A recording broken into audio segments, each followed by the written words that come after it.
drink water. You need to learn to sleep well. You need to learn to eat living foods. Get rid of dead foods. You need to learn to exercise. You need to learn to detox your body and supplement your diet. And number 7, which is hard for me, to manage your stress. We're starting a program where we're coaching people. If you need coaching to improve your health this year, send us a message. And only for people that are seriously wanting to change their health this year. So anyway, the answer, the way you pour water on the fire, is to neutralize those free radicals with antioxidants. And like I said before, some people say that I get all my nutrients from my food. And for decades, doctors would say, you're just going to be peeing very expensive pee because you're taking the supplements. For supplements. For supplements. Well, there are some supplements that your body can't absorb the nutrients, and they are a waste of money. But because of technology, there are some really good supplements on the market. Yes, we're going to share a couple of them with you. Another aspect is, so number 1, you do need to increase your intake of vegetables. But I was reading today, you need 5 to 13 servings per day.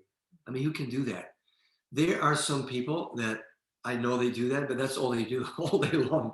They're just planning what to buy, planning how to cook, because that's another element. If you overcook your food, tell us about that, honey. Over the years, what have you learned about cooking? Well, just that you don't want to overcook your vegetables. You lose a lot of the vitamin content.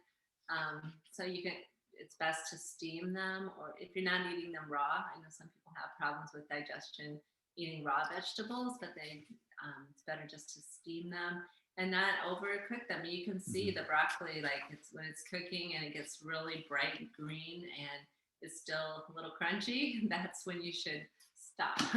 Otherwise it goes to the point where it gets like this really dark color and all mushy. So yeah. I was reading today about 4 things that also cause you not to absorb all the food properly. Even if you're eating good food from good sources in all the right amounts, in all the right combination. Number 1, if you add any processed food, I mean, that's creating free radicals. Number 2, if you chew poorly, you make it difficult for enzymes to break down the food. That's something that I read years ago about chewing your food a lot, eating slowly. I just went with the kids. We went, they're studying that digestive system in their class this week, and we went to meet with a dietitian, and she was explaining about the digestive system and how it begins in your mouth with the saliva, those enzymes breaking down the food. And they had to try different foods and see how many times it took to chew them to create what's called a bolus, which sounds so disgusting, but the bolus is what you swallow and goes into your stomach. But it's fascinating how, I mean, the process that it's all so that we can get the good stuff from the food, to be able to absorb into our bloodstream, into our cells, to get the benefits of these vitamins and minerals. Yeah. So it's very important to chew correctly. That's where it starts. Yeah. Number 3, many people cook their food at high temperatures, destroying the enzymes in the food. Oh, you know what else? This is another little.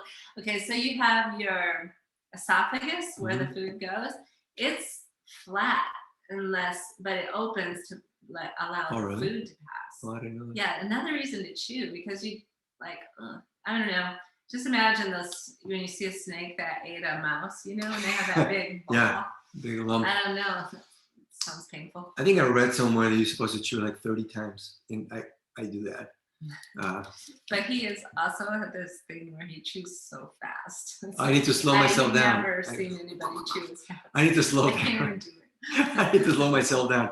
And number 1, last, if you consume excessive amounts of fluids with your meals, you wash out your enzymes. Wow. You dilute your gastric juices. So it's not very good to, it's preferable not to drink liquids when you eat. So we're asking the dietitian about that, and there's different opinions, of course, but one thing she said is that your stomach can only hold so much volume, and so if you fill it up with water, you're going to feel full, but then you're not necessarily getting the foods that you need, and you're going to get hungry sooner because you need to